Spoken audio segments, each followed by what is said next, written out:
verse 26, question, Steve. What does that verse say about the return of Jesus? What will it be like when he comes back? It says that he'll be coming on the clouds, but he'll be coming with great power and great glory. So it's going to be something that I think everybody's going to see. It's not going to be something that's going to be limited to just the Jerusalem area. There's going to be a cataclysmic event in his return.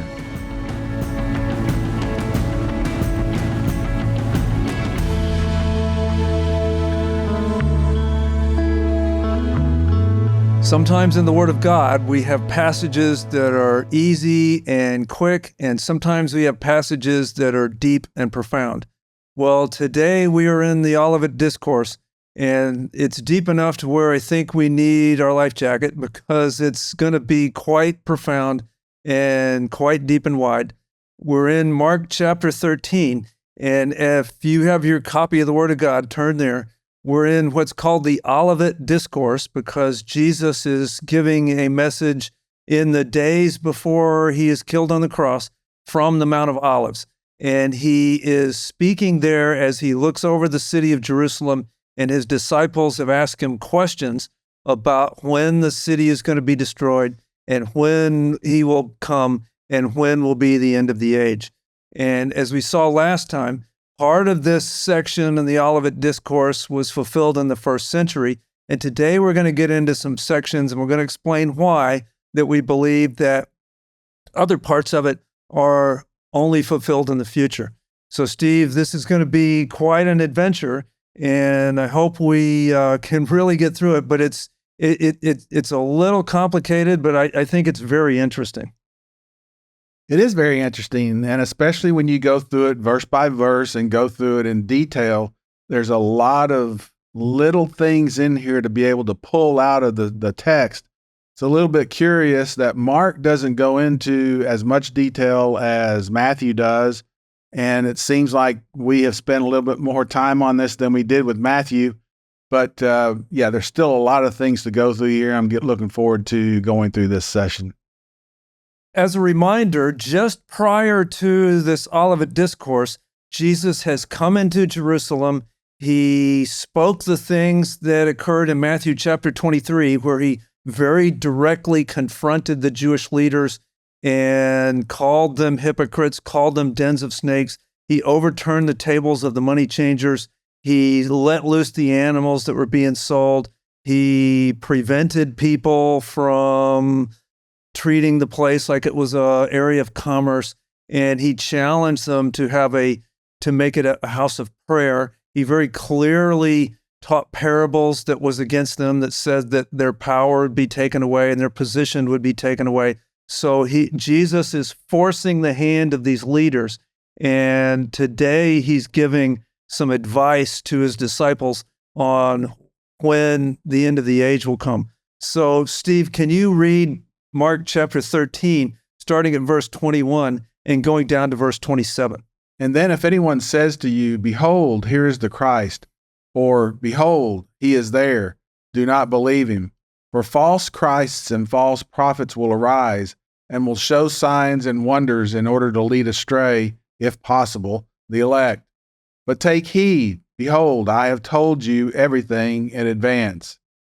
But in those days, after that tribulation, the sun will be darkened, and the moon will not give its light, and the stars will be falling from heaven, and the powers that are in the heaven will be shaken.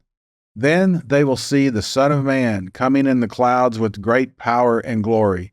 And then he will send forth the angels, and will gather together his elect from the four winds, from the farthest end of the earth to the farthest end of heaven. In verse 21 and 22, he's talking there about people coming along saying, well, here's the Christ, or there he is. Steve, what do you find interesting about those verses? Well, as he says a little bit later, he's telling them these things in advance.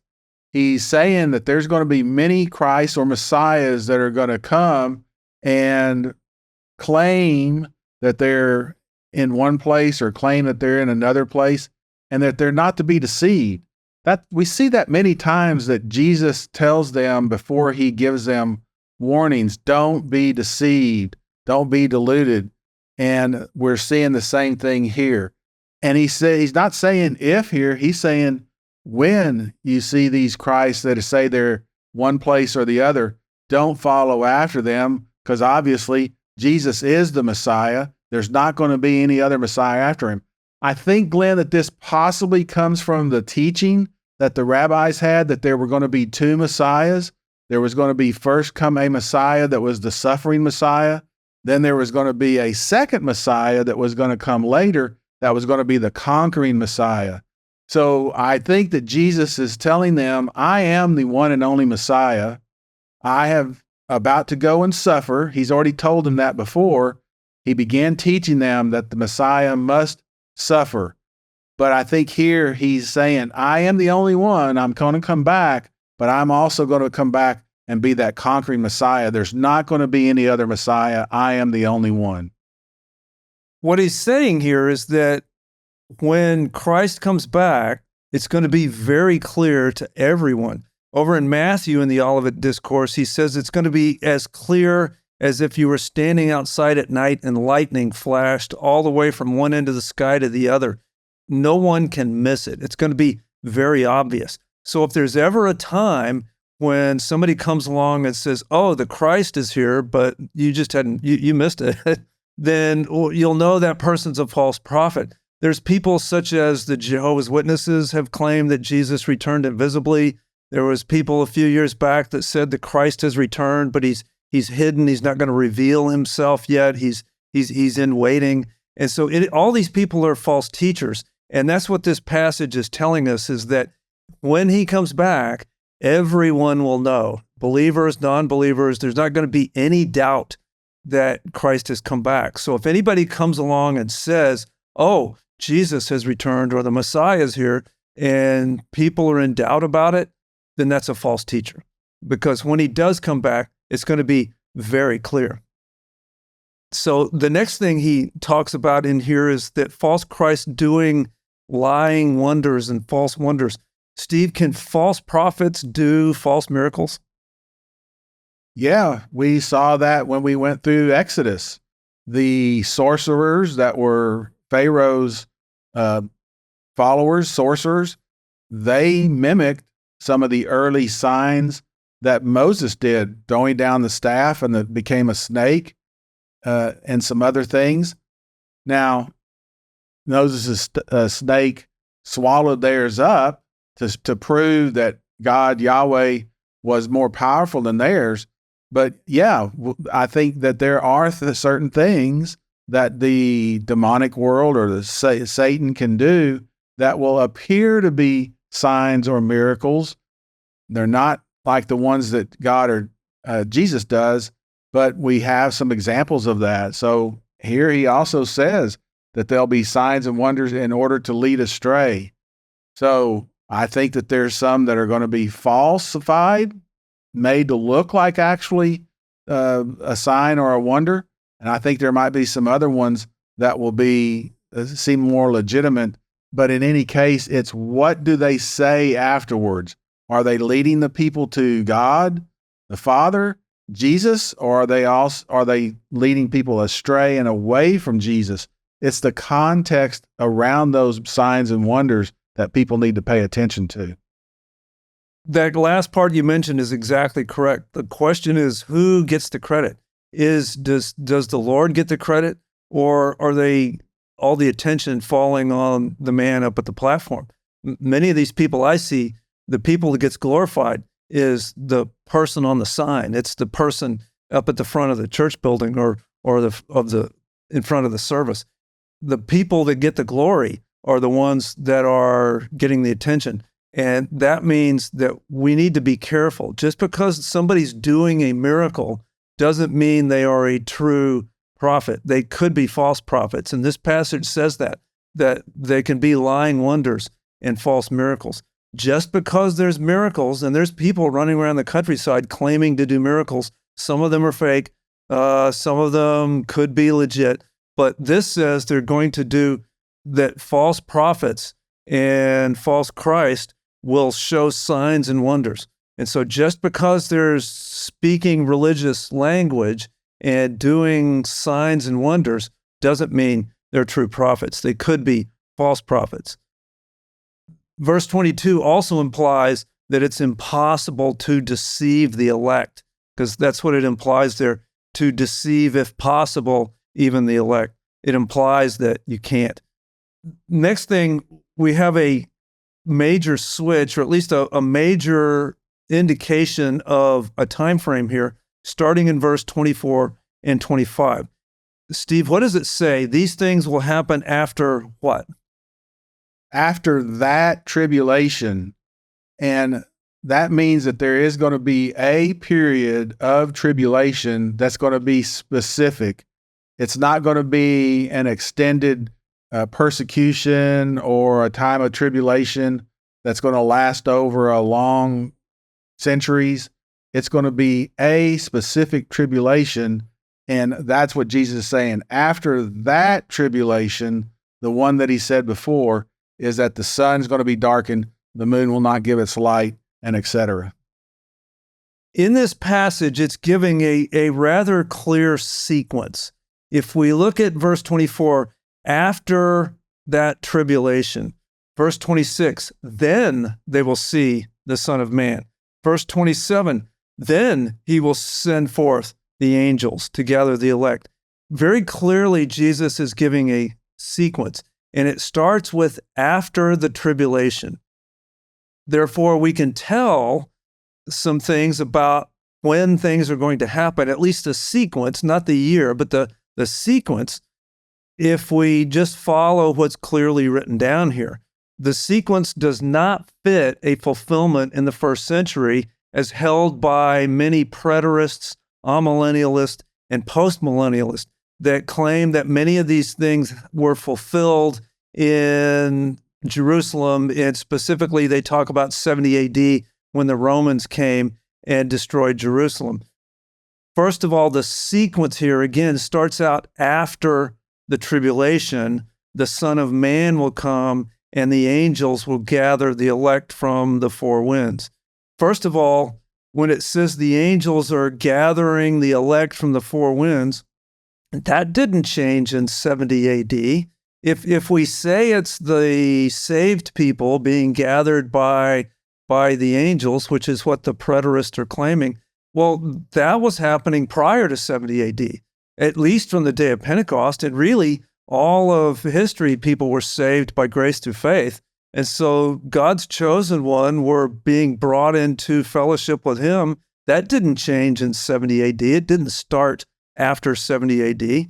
It also, the Son of Man was seen, was Jesus. He was seen prior to 70 AD. It didn't change. There was no some of these people claim, well, once Jerusalem was destroyed, then it was the leaders of Jerusalem that saw Jesus now as we were wrong all along. We're seeing Jesus as the Messiah now. That didn't change. That didn't happen, basically. There was no mass conversion of Jewish leadership in 70 AD. They were just as lost as they were prior to that. So none of these things happened in 70 AD, even figuratively. Coming in the clouds, the Son of Man coming in the clouds does not mean, as some said, coming into heaven. That's been one interpretation that we saw. So it means Jesus returning. Steve, 6 times in this chapter alone, Mark chapter 13, mentions Jesus' return or his coming 6 times. Well, it can't be talking about his first coming, because he was at the end of his ministry when he's giving this message, and he was already there at the time. So and by the time 70 AD happened, the church had been in existence for many decades. So we have to have something else, simply because the sequence of history that's clearly given after the tribulation of those days just does not fit the first century. And to add what you were just talking about, Glenn, that tribulation that's mentioned there in that verse harkens back to verse 19 that says, "For those days will be a time of tribulation such as has not occurred since the beginning of the creation, which God created until now and never will. And we spoke a little bit about this in our last session when we went through this, but there have been other times of persecution of the Jewish people throughout history, but there have been other times that have been worse than 70 AD, especially mid-20th century. It was the greatest one, which actually led to them becoming a nation and being reconstituted as a nation itself. So that tribulation that he mentions there in verse 27 is hearkening back to the one that he mentioned in 19. And it goes right along with everything that you said. Nothing really changed after 70 AD. In fact, there were some times that were a little bit worse, but it's nothing that 70 AD wasn't a pinnacle of persecution or tribulation for the Jewish people. So then we must deal with what do these apocalyptic phrases actually mean. In verses 24 and 25, it mentions the sun was darkened, the moon did not give light, the stars falling from heaven, the heavens will be shaken, Son of Man coming in the clouds. What does this descriptive language really mean? Well, he's in this passage, when he mentions those things, he's directly quoting the Old Testament. He is directly quoting Isaiah 13:10. And in Isaiah 13, God is judging the nations, plural, not just Israel. If we go back and we look at the quotation from Isaiah 13:10, the next 2 or 3 or 4 verses immediately after that deal with God judging the whole world. Isaiah 13:11, the exact next verse, says, quote, "Thus I will punish the world for its evil." The next verse, 13:12, "I will make mortal man scarcer than pure gold." Isaiah 13:14, quote, "They will each turn to his own people and each one flee to his own land." So the context of what Jesus is quoting here is in God judging all the nations of the earth, all the nations. Again, they will each flee to his own land. This was a God pouring out his wrath on the whole world. Stars falling from heaven is a quote from Isaiah chapter 34, which also talks about the vengeance of God, the day of vengeance. In Isaiah 34, the verses immediately prior to the one about the host of heaven talk about the Lord being against all the nations. And the context of each of these quotes is about God judging the entire world, not just Israel. Therefore, we cannot say that the apocalyptic language in Mark 13, verses 24 to 26, is only talking about judging Israel in the first century. It just doesn't fit. The people listening to him would know these passages in Isaiah quite clearly, and when he quotes that, they would know, oh, that's that time when God's going to judge the whole world. There's a term that Jeremiah uses about this tribulation that's going to come on Israel, and he quotes it as saying, the time of Jacob's trouble. And of course, Jacob is a synonym for the nation of Israel. And I think people have taken that and some other things about the tribulation, Glenn, throughout the centuries, and they have applied that this tribulation period, this 7-year period, and especially the last 3.5 years, because again, before, in our last session, Jesus says, when you see the abomination of desolation spoken of in Daniel, well, in Daniel, that's at the midpoint of this 70th week of Daniel, this week of tribulation, these 7 years, that they feel that this tribulation is only specific to Israel. But it's not. You just got through saying that in Isaiah that talks about all of the nations being judged. And this time period is all of the nations coming against Israel. They are persecuting, and the tribulation of Israel is from all the other nations that are being led by a satanic person. And God actually comes to save Israel.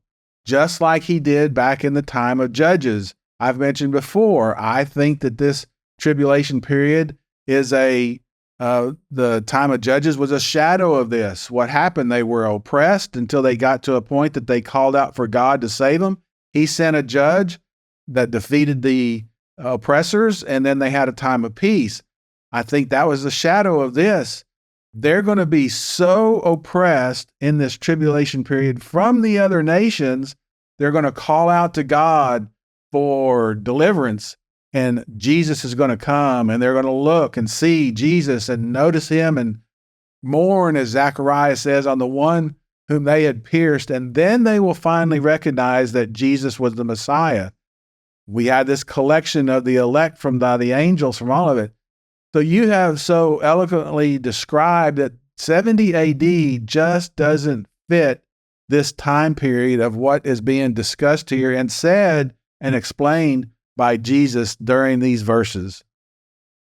The sequence, therefore, if we just read Mark 13, is quite clear. Mark 13:14 begins talking about the abomination of desolation as mentioned by Daniel. That is in the middle of the Great Tribulation period. Mark 13:24 begins talking about after the tribulation. That's what it says, when everyone are going to see Jesus return on the clouds with great glory. So that's the theme and the sequence that's just clearly presented here. And if we just go back and look at the quotes in Isaiah and the context for that, and we don't try to read New Testament systematic theology back into the Old Testament context, then all the pieces just kind of fall out very clearly. Verse 26, question, Steve, what does that verse say about the return of Jesus? What will it be like when he comes back? It says that he'll be coming on the clouds, but he'll be coming with great power and great glory. So it's going to be something that I think everybody's going to see. It's not going to be something that's going to be limited to just the Jerusalem area. There's going to be a cataclysmic event in his return. The way we know that is the phrase, they're coming in the clouds, the Son of Man coming. Well, he was already there on Mount of Olives when he said that. He had already come the first time. But coming in the clouds is a phrase that's used several times in the Bible. Daniel 7:13, Revelation 1:7, Mark 8:38, already in this exact book. He's talking about him coming in his glory. The cloud is the glory of God that goes all the way back to wandering in the wilderness and in the tabernacle and in the temple. We had talked about that several times. The cloud is the Shekinah glory of God that is ever present around the Lord. He's coming in his glory. That's the key here. The second coming will be in his glory. The first coming was not in his glory. Now, Glenn, I think that you recently saw a teacher that was trying to attribute this coming into the clouds as Jesus coming into the throne room as he ascended. But that just doesn't make sense, does it? No, it doesn't. I mean, we research these things trying to get different perspectives, make sure we didn't miss something.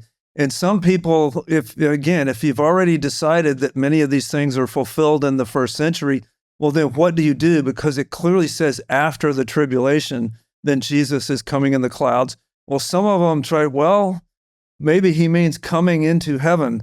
And it's just a strange teaching that takes going into heaven and turn it into coming. It's also odd that how can Jesus ascending and going away from the earth be the same thing as him coming, as it says here, coming back. And of course, the angel that was standing there with the ones that were looking up said he's going to be returning the same way that he left. So that just doesn't make sense to me either. Then we have in verse 27, this phrase here where he says, he will send forth the angels, gather together his elect from the four winds, from the farthest end of earth and the farthest end of heaven. So what do we do with that? Well, the elect there, people's mind automatically go to passages in the New Testament epistles that talk about the elect, but the elect are merely the chosen. And if we take this, again, this language, we have to look at what it says. It's not really complicated. There's several clues here in this that tell us where this is from. First of all, he says very clearly here in verse 27, the gathering includes gathering from not just the earth, but from heaven. He's gathering the elect from the earth and from heaven. So, and we also know that this gathering, it begins after the tribulation, verse 24. So if we say, does this fit New Testament evangelism where people will go out and lost sinners will hear the gospel and repent and become a chosen one, so to speak?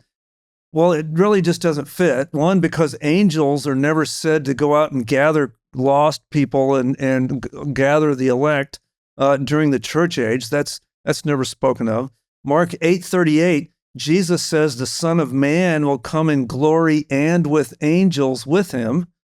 And then, most importantly, in the context, again, he just got through quoting, we told you, the Old Testament. This is yet another quote from the Old Testament. Several times in the Old Testament speaks of gathering Israel back to the land of Israel. For example, Deuteronomy 30, verses 3 through 6, if any of Israel are scattered to the farthest parts under heaven, God will gather them back to the land. Ezekiel 36, verse 24, Israel disobeyed, and God judged them by scattering them amongst the nations. And in that verse, Ezekiel 36:24, God is going to gather them back from where he had scattered them and bring them back to the land. Isaiah 11:12, God will gather the Jews from the four corners of the earth. Isaiah 31:8, God will gather Israel from the ends of the earth. Isaiah 43:5 and following, God will gather Israel from all directions. So we had Jewish people, Steve, in a Jewish context, and when he says that their people are going to be gathered from the earth and heaven, what are they going to be thinking of? They're going to be thinking of Jesus Christ whenever they're being gathered. And as you've mentioned several times in this, the sequence begins with verse 24, where it says, after this tribulation period.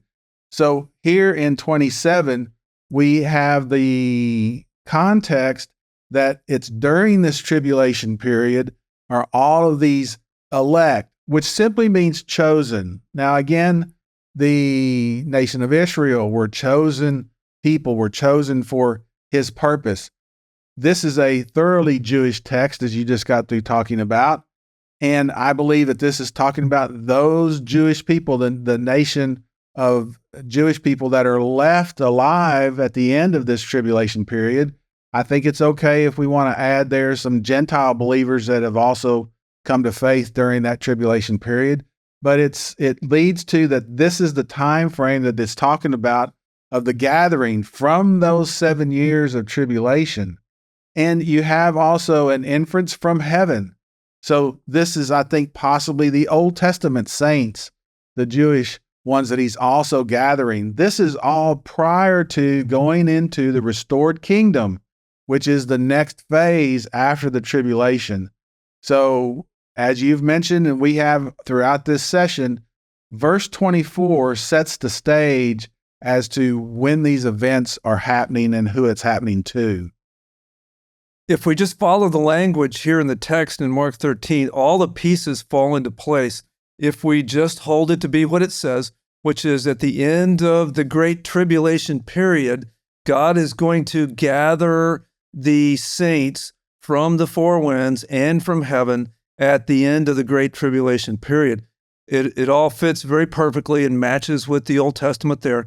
If we, on the other hand, hold that the tribulation spoken of, as the preterists do, is the Roman attack on Jerusalem in 70 AD, then we have big problems simply because nothing really changed in salvation or Jesus's role or how people come into the kingdom. None of that changed before and after 70 AD. In 75 AD was no different in how people were saved or Jesus's role than in 65 AD. There was no mass conversion of Jewish people. There was no gathering of saints after 70 AD that didn't happen prior to 70 AD. And so therefore, the only place that really fits is just what it says, which is the abomination of desolation happens according to Daniel. And then at the end of that, those that endure will be saved, and Jesus is going to return in all his glory, and the angels are going to gather the saints from the earth and heaven at the end of the Great Tribulation period. And Steve, what a glorious day that's going to be. That is going to be a glorious day, and I will be looking forward to it. I think you agree with me. We'll be in heaven watching that, being prepared to come back with Jesus whenever he comes in the clouds with him, but it's going to be a glorious day. Well, tune in next time. We've got even more parts of the Olivet Discourse. It's so rich, and there's so much here that there's more glorious things, and I trust that you'll be back next time and bring your life jacket, because it's going to be just as deep. Thank you so much for watching and listening. May God bless you.